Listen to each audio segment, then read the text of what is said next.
When the ocean changes, the world follows.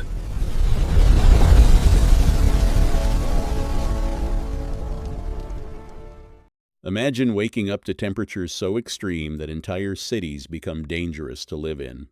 Forests erupt into firestorms visible from space. Crops fail across multiple continents. Food prices surge worldwide. Scientists warn that 2026 could become one of the most disruptive climate years in modern history, and at the center of it all is a phenomenon called Super El Niño. For months, researchers have been tracking something unprecedented unfolding in the Pacific Ocean. Ocean temperatures that were already breaking records have continued to climb. Climate models that once seemed alarmist are now being revised upward. And the word unprecedented is appearing in scientific papers with unsettling frequency. But what exactly is happening? And why are scientists so concerned about 2026? Let's find out. To understand why 2026 has climate scientists on edge, we first need to understand what El Niño actually is, and why the version potentially forming right now could be unlike anything we've seen in recorded history. Picture the Pacific Ocean, the largest body of water on Earth, stretching from Asia all the way to the Americas. Normally a pattern of winds called the trade winds blow from east to west, pushing warm surface water toward the western Pacific. This creates what scientists call a warm pool near Indonesia and Australia, while the eastern Pacific near South America stays relatively cooler. This temperature difference drives ocean circulation and atmospheric patterns that affect weather across the entire planet. Think of it like a giant conveyor belt of heat and moisture. The warm western Pacific evaporates water into the atmosphere, forming clouds and storms that release heat. This heat drives the trade winds, which push more warm water west, completing the loop. It's a relatively stable system that has operated for thousands of years. But every few years, something changes. The trade winds weaken, sometimes reversing entirely. The warm water that was pushed toward the western Pacific sloshes back east, like water sloshing in a bathtub when you tilt it. This warm water accumulates along the coast of South and Central America, warming the eastern Pacific by several degrees. That warming disrupts the entire global weather pattern, and this event has a name: El Niño. The name comes from Peruvian fishermen who noticed warming waters around Christmas time. They called it El Niño, referring to the Christ child, because it appeared around the holiday season. Scientists now know that El Niño is far more than a local phenomenon. It's one of the most powerful climate drivers on Earth, capable of triggering floods, droughts, heat waves, and storms across multiple continents simultaneously.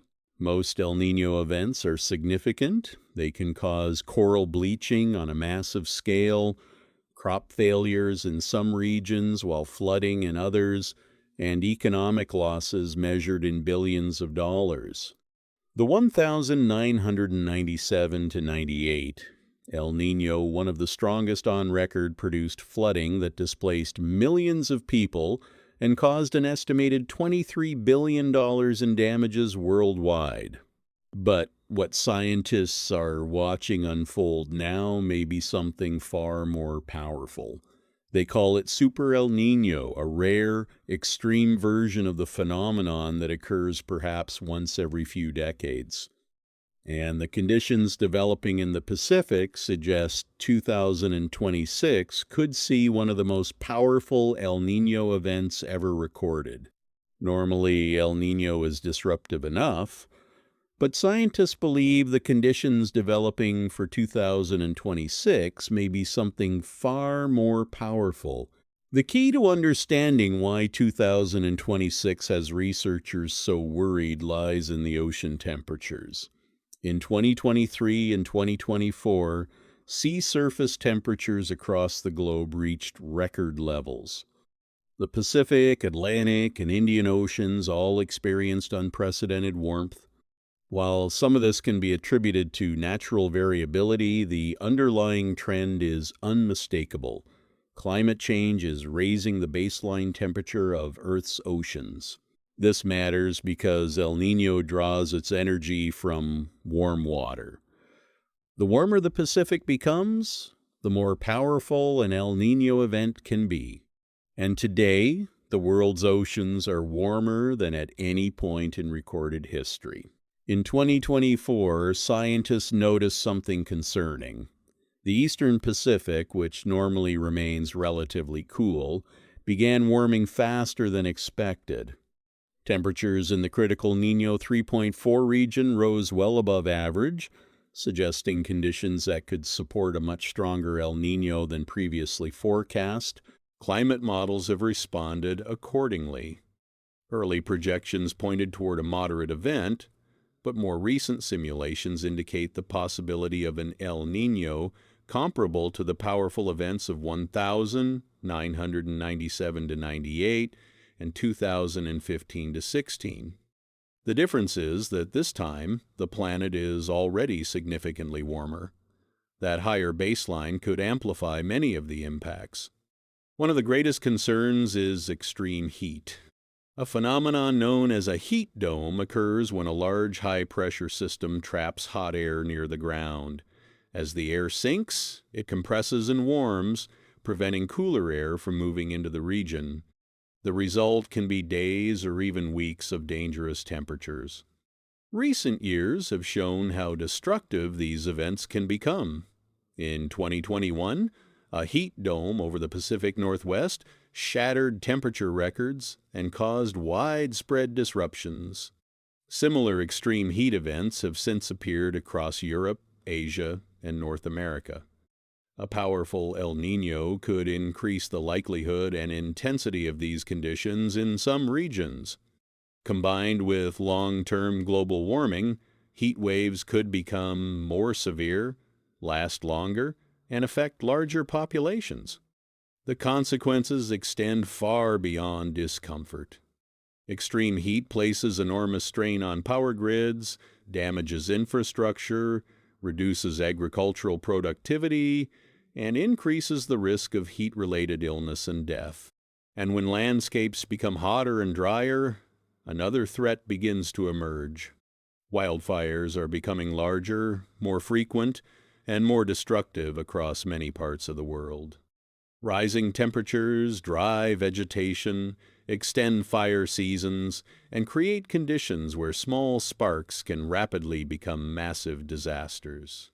Canada's 2023 wildfire season demonstrated the scale of this danger.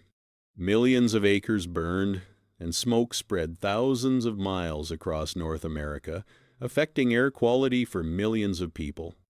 A Super El Niño could worsen these conditions by bringing hotter and drier weather to vulnerable regions. Firefighters refer to these combinations of heat, wind, and low moisture as critical fire weather conditions, under which fires can spread with extraordinary speed. The effects of wildfire reach far beyond the flames themselves. Smoke contains fine particles that can penetrate deep into the lungs and bloodstream, increasing the risk of respiratory and cardiovascular disease. In extreme cases, wildfires can even create their own weather. When a fire becomes powerful enough, rising heat can generate massive storm clouds known as pyrocumulonimbus clouds, or fire thunderstorms.